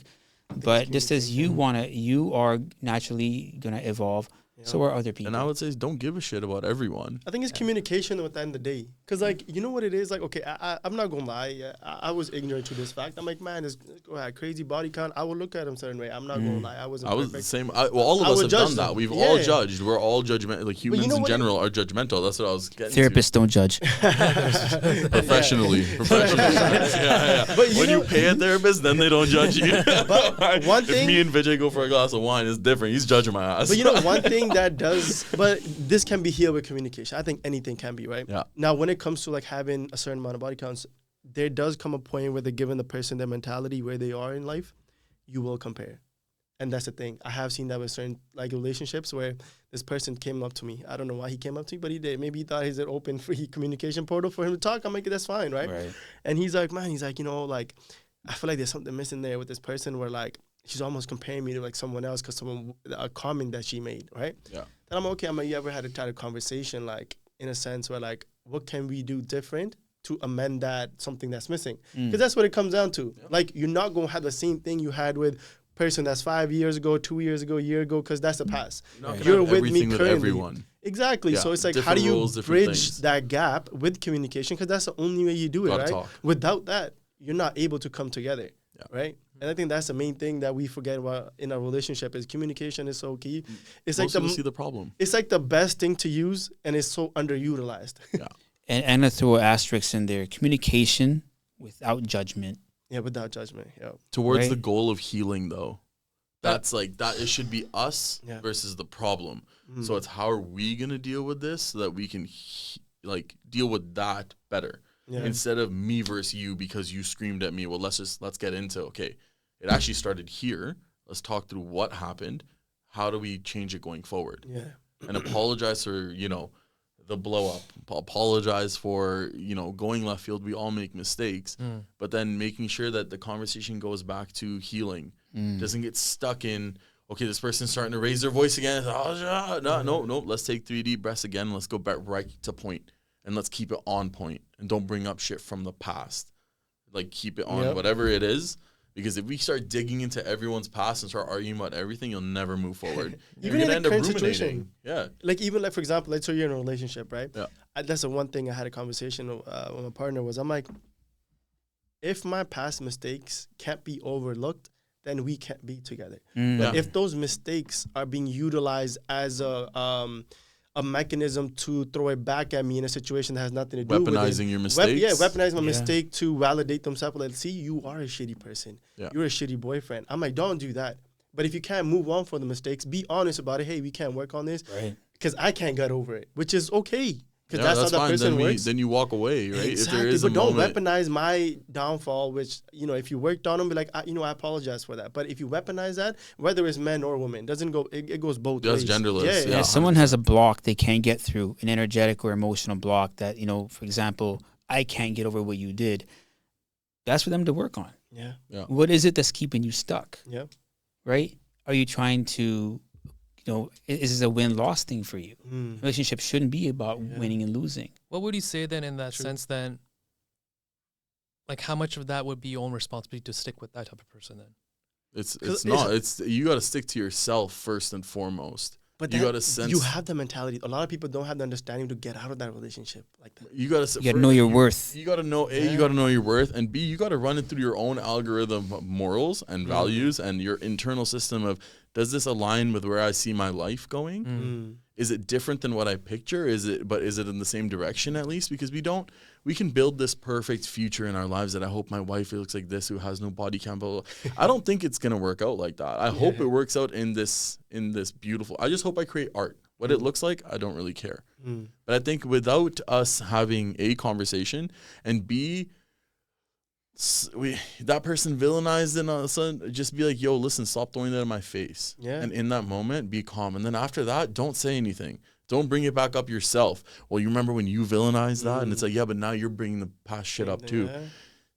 All people are new people. So a therapist may have fucked up before. I know they have, but sometimes it works out and you do find that, and you are not obligated to stand through everyone. Girls are, I feel like sometimes people in our community are so scared of relationships because they see our mothers so, like, they're not their own people. Yeah. Some mothers have lost themselves in trying to raise that family. You know what I mean? So, yeah, of course, as a Panjabi girl who's 24 years old, has a degree, has worked her ass off, goes to the gym. She doesn't want to be with a bum, 100%. Yeah. She wants you to have your shit together. Yeah. And you should. Yeah. But in that also means being better than our previous generation, which means being more emotionally attached to what we're looking for, who we are as people, having your own sense of self. And if that person doesn't align with your first and foremost, your core, then your life, they got to go. You got to go. You got to go. That's the work. Yeah. And the self-worth part ties in so deeply with values, right? Because if you have a set of values, that you want to live by, and try your best to live by these values on a day-to-day basis, that will inform your self-worth. That's not easy. I had nights when my ex-wife left that I was watching TV and something she would have laughed at happened, and I actually heard her laugh and looked over and there's no one there. Yeah. That's a moment where I broke down 110%. Whatever this person did, whatever this was, that was shit. Yeah, that sucked. And you have to be able to look at that as like, yes, this is what it's going to be. No matter how shit those lonely nights are, you're still going towards finding yourself. Yep. Doesn't matter if that person's not right. Yeah. You got to find you first and foremost. Let the people go. I know, because I'm at a point in life right now where I'm like, I don't care. I've built this. I know it's bad. I know. I've built this routine of work and gym and family and friends and everything. And no space. I don't want anyone else new to come in and mess with it. But it's like, I have to think about it not as an encompass and not as a snow globe. I have to think about it as a city that's being built. Now there's just barriers to that city. It's just got to keep building. Yeah. I just got to use my morals and values. And who else am I going to bring in? You know what I mean? And you have to, as a guy, if you know your self-worth, and that wall becomes not only a way to keep people out, but it's also a way to keep the loved ones and the ones you should care about in. The people in my life value me to death because they know that if I'm your friend, they can text me anytime. They're getting a reply within 2 seconds. Yeah. And as we grow up, I think that circle needs to become smaller, because you become life gets busier. Yeah. You become less available to people. You can't hate on others as well. You don't know what anyone's going through. Yeah. You got to become stronger yourself. You know what the thing is with a relationship as well? We're kind of speaking to Dan about this earlier, right? And we spoke on how, like, comparison is the death of joy. 100%. And nowadays, it's so prevalent in a sense where, like, because as we spoke about, social media is an outlet to look at everyone's this highlight person reel. So it's like we take the good from everybody else, and then you try to bring into a relationship. We're like, why don't you do this for me? 100%. Oh, look what the man did to me for the girl. Oh, this man did this. But like, what people don't realize is that's the reality they're seeing of someone at maybe 5% of the out of 100. 100%. Absolutely. Yeah, you're so right. My ex-wife's best friend said it to her. She had a huge fight with her about how I was so great at treating her and why her husband wouldn't treat her the same way. And in my head, I was like, you guys are like, if you only knew that it's taking me everything to do the little smidge you're seeing, and then you're comparing your whole no, you're wrong. Both of you are wrong. Like, have the expectations expectations different. Yeah. Hoping that someone does something is different. That little aspect, but don't villainize your person. We're bringing it back to that. Don't villainize your person because they're missing in that little aspect or in a different part of life. And if you want something from someone, you make should make it be known. Let them know. Hey, I need more. I need more. Hey, Arjun, I'm not just sending you this. I want. Yeah, 100%. A girl once asked me. She's like, "Oh, what do you look for?" I was like, "Make reservations to dinner." I always make every reservation to everything. Even with my friends, we're going to a game. I'm the one who booked the tickets. It's just how it is in my life. If you want to win, make the reservation. That's it. I don't care. I know you boss babe your way through all the other life. I will handle everything else. But if someone once just sent me a reservation, was like, 7:30, I know your calendar, and it's like, boom, you hopped over wall number 1. Yeah. Right? It's like, wow, you put that effort in. But do you know why that is, though? What? Why in a sense of, like, if you, like, be like, hey, like, do you know what will, like, you not really gain respect in a sense, but, like, the reason why, I like, by all means, correct me. And this is the same thing. This is a love language thing, but yeah, continue. Yeah. But, like, just naturally, like, biologically, in a sense, you as a man, right? What women appreciate, from what I believe, right, is that you're a provider, right? You provide, you protect, and all that stuff, right? So you're able to provide these, like, you're able to provide a home, a shelter. You're able to provide the finances in a sense of, like, being able to take care and, create a family in a sense. For us, in a return, what do you believe that is? I don't need a return. I think I'm happy enough to build a life that's really fulfilled in myself. And if someone comes into that life and I provide for them and it's natural and they speak, what do I need in return? I need The reservation. Compassion, empathy, understanding. That's actually a really good point That's from really Mukh. about it. And you got to communicate what I need back. No, it's a really good point from Mukh, actually. I think there's two different things. It's not good to expect things, but Yes. what kind of Vijay spoke out to, like having that compassion, that empathy, and understanding, like this person is putting in that work. Yeah. And when that's not prevalent within someone who is a reserved, in a sense, where like, hey, I'm not getting like that. They're like, yo, good job, thank you. Yeah. Exactly, And that thank you could mean 1,000 words to them. 100%. That acknowledgement is so important, and I deal with so many couples that's the key, that's the missing element, is that I don't feel appreciated, I don't feel acknowledged, right? And everything else is fine, the finances, everything is all lovely, but that's the thing. I mean, and we can say, well, I don't need validation. No, we all need validation, as long as it's genuine and it's authentic and it's meaningful. Yeah. Right. And it comes from a place where that is in your circle. Yeah. You don't need everyone's validation, but you need validation. Well, that's from something about places. meaningful. If it's coming from a meaningful source, then it's meaningful to you. But if it's just empty, that just is ego stroke then. Yeah. No, but That's social media it's in a right sense there. of though, like let's say in a partner wise, right? It's the fact that like us as men, like our value is dependent on what we create and what we have built. False. What do you mean? I think that's false. I think that right there we're looking at that wrong. Our value as men. I think our value as humans is where we should like take that men off of it. You want to be the modern brown man, you don't want to be boxed into anything, then we need to change our right from the get-go, right from word one, we need to change our dialect. That it's not as men, but as humans, what do we need to do to become better people? You know what I mean? Guys and girls. It's not as men that we have to be providers in this and that. Dude, these days girls are making bank. Girls who actually have their heads straight are all now doctors and lawyers, and they don't care about what you bring financially to the table. So then how do you define yourself as a man outside of provider and protector? I know girls who could beat my ass within 2 minutes. I'm 250 pounds and they scrap harder than me. You take away that's where we get down to what makes us men. And if you aren't sure in yourself, then you got to do the work to find it. And then that's what defines you as a man. I think what defines Vijay in his mind as a man is different than what I define me as a man and Amrit as a man and you as a man. And I think that's where people are like, that's where the Andrew Tates come in the world and they paint everyone with the same brushstroke, that this is what is being a man, provider, protector. Yes, there's a part of me that believes that men should be providers and protectors 110%. But that's my thinking. You know what I mean? And also, let yourself evolve as well too, because relationships evolve, and she might not need a provider, protector at that moment. You may not. She might need a man to nurture her and love her rather than protect her and provide for her in that moment. Awareness. Yeah. That's how she was a lawyer. Relationships also change and evolve. Exactly. I was just gonna say, there was a girl I was talking to. She was a lawyer and she had everything set for her, but she was just so aggressive that she didn't know how to deal with someone who was just nice. I wasn't trying to get anything. I'm a chill guy. Just a chill dude. Didn't even know how to deal with that. She'd be like, "Oh, you're so triggering," and I was like, "Why?" Because I've shown you a different perspective. How can you be so calm? And she's like, "This is why I don't date." And I was like, "I ain't trying to date no one either." Like, I was just fuck you too. I was like, I don't give a fuck. See you later. Like, I couldn't care less. I was like, "Yo, I already know that you're not my person because like this is already like you'll know in your heart." But I think that defining us as men, you got to become undefinable, but you got to be the best version of you in every sense of the word. Am I a bit more spiritual today than I was yesterday? Did I remember Rab in the in the bad moments and in the good moments?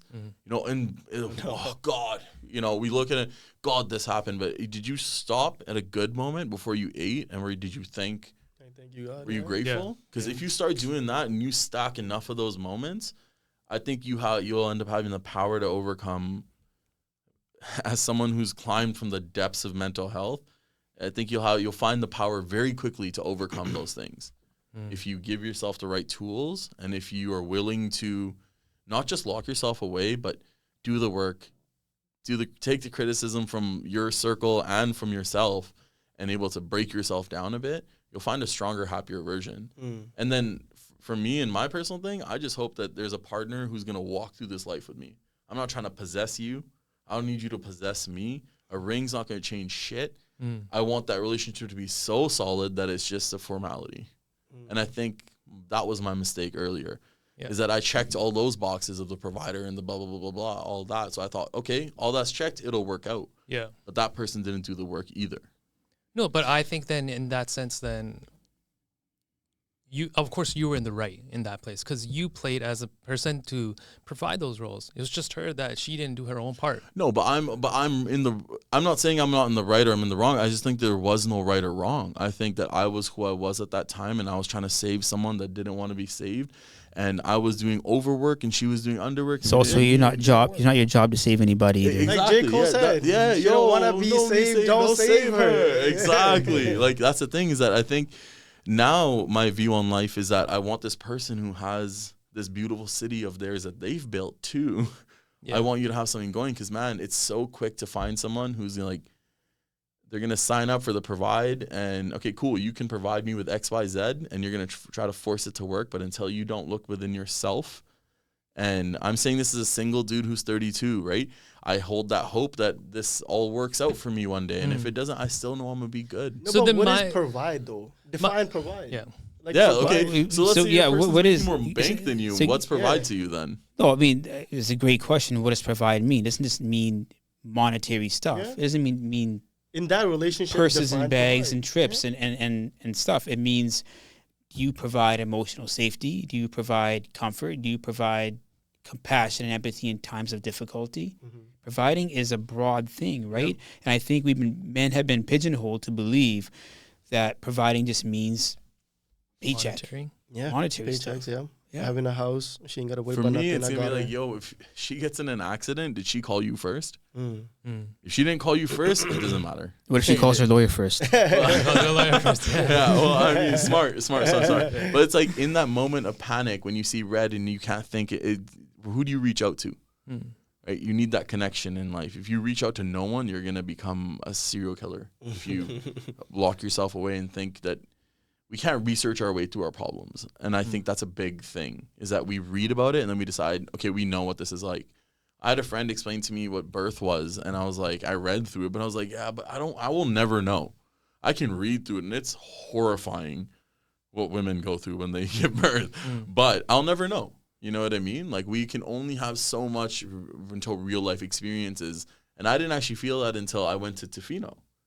Whereas always used to see Tofino on Instagram, and I was like, man, it's cool, it's dope. And I'm someone who underplays it, nonchalant about it. Yeah, whatever. Yeah, it's a beach, whatever, water and sand. And I went there, and like a goofy little kid, I was like, this is crazy. This is great. And it actually took my breath away. And I was like, you got to experience things. So you got to experience Mukh you snapped me once running in the snow. I looked like a caveman. Bro, it was crazy. This guy full dirty snow. Like, it was crazy. And he's like, bro, you know, I had to snap you. This is how I'm dealing with it. And it's like, I know you had a moment of healing that night, whether it was processing whatever physically, but it was, at least he didn't pick something shitty. Yeah. He picked a healthy outlet, right? And I know Amrit because like he'll call me and get checked. You know, and he's like, yo, what do you think? I'm like, this is what I think about the situation. Yeah. Right? Whether it's a relationship or friends or whatever it is. And I also feel like sometimes people are so quick to feel attacked. I'm one of them. I will be one of them. I have to take that moment in myself to be like, it's not about me. It's about something else. I have to make sure that I'm that stoic, right? Yeah. To be like, I'm a well that is very full. You can't shake that. You know, you brought up birth a few minutes ago, right? And I think if we looked at birth a certain way, we would respect and revere women a certain way. A woman goes through the pain of death to recreate her man in a different image. There is a website called, I think it's called Blood and Milk or something. Yeah. Guys, you should look it up and read it, because you'll understand way more about hormones and people's crazy episodes if you read that. Sorry, please go ahead. No, I'm sorry. No, it's all good. I'm saying, like, she goes through excruciating pain. Women will describe that pain they go through as like death, right?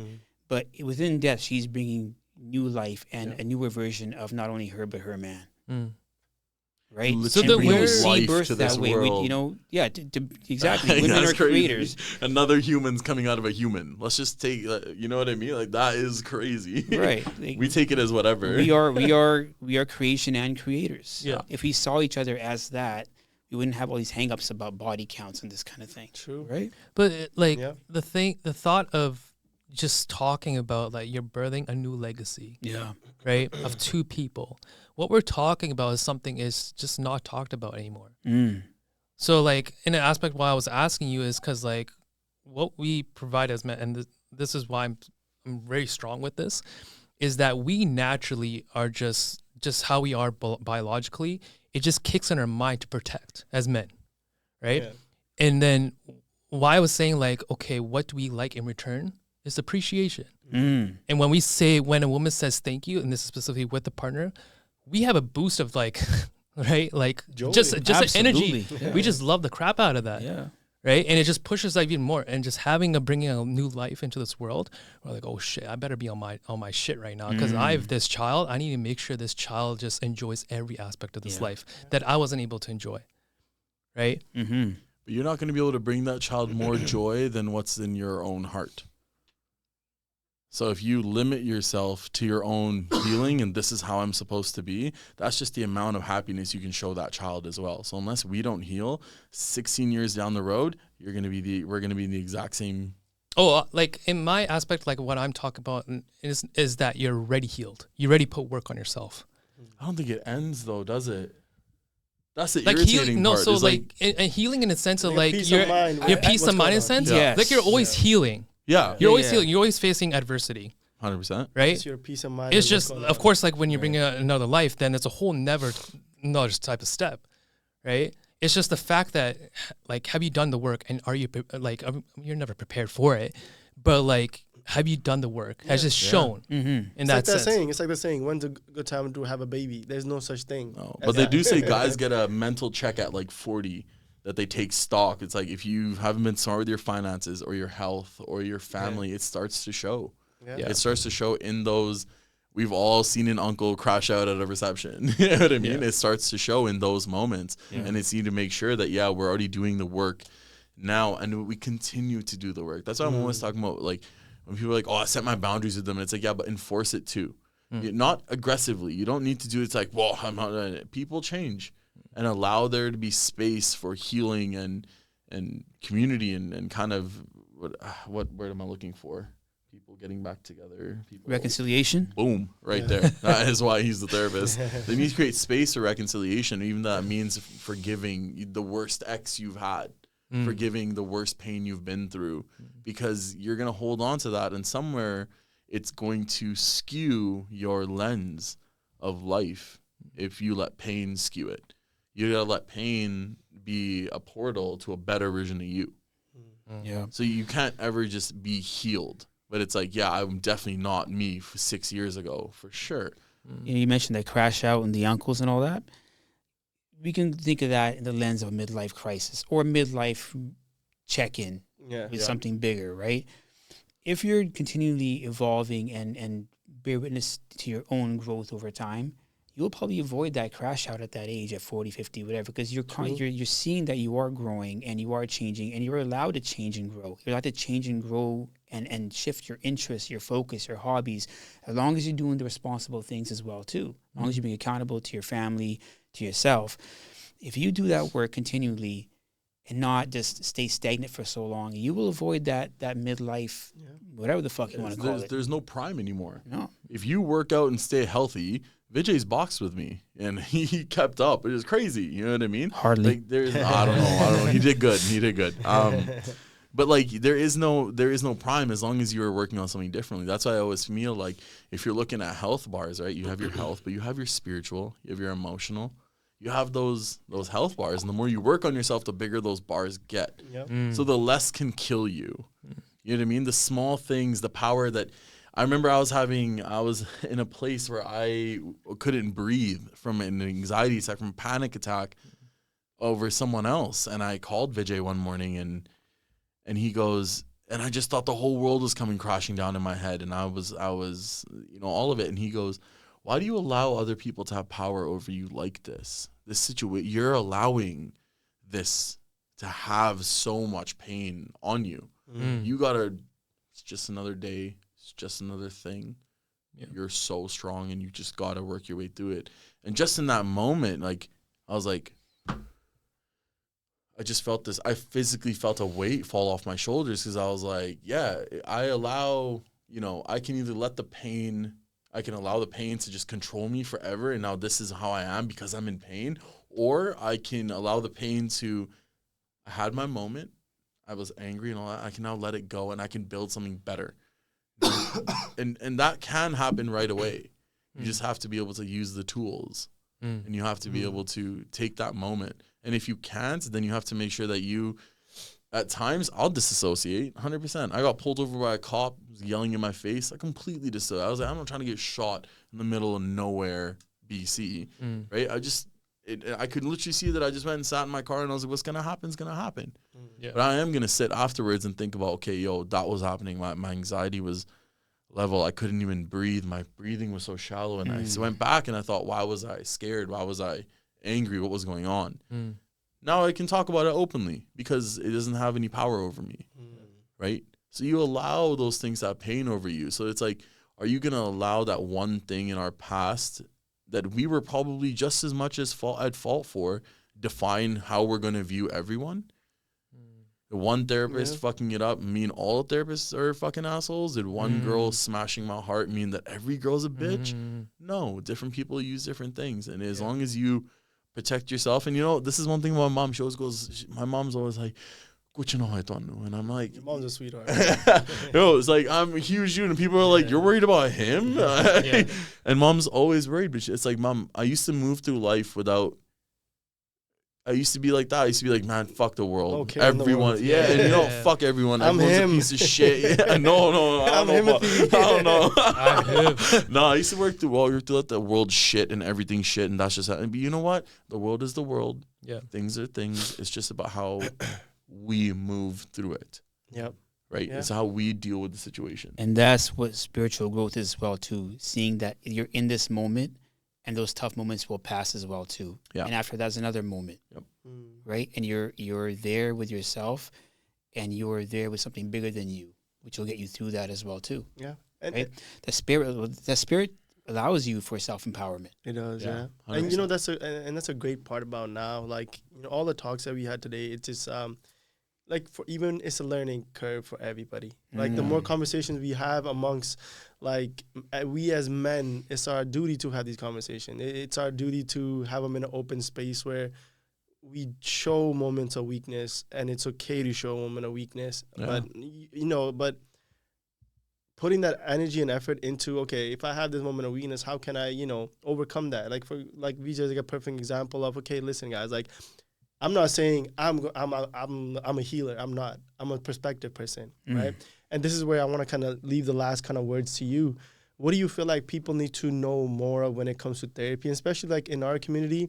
Then to a certain extent, it is stigmatized because you kida na gala karni ho ki tenu dasange what?